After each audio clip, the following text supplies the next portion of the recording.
जगन्नाथ सांग मैंने मु मीरा आपण मन स्वागत कर मोर आउ एक नुआ ब्लॉग को जनवरी मासर प्रथम ब्लॉग टी माँ पाखु ही आरंभ करुच्ची।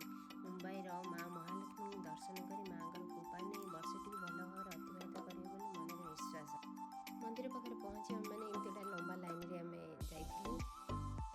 झील बापा को आप टे हाई कर दियो।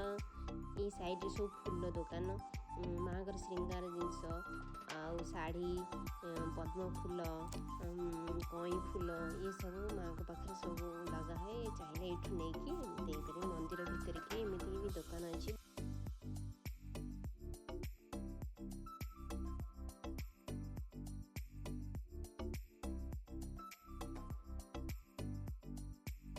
माँ दर्शन पर आम बाहरी आउ एक नुआ स्थान को 30 मिनट पाखापाखि लगे बोरवली स्थित ग्लोबल विपसना पागोड़ा जोटिकी भगवान बुद्धदेवंकर अस्थि संरक्षण करा जायछि।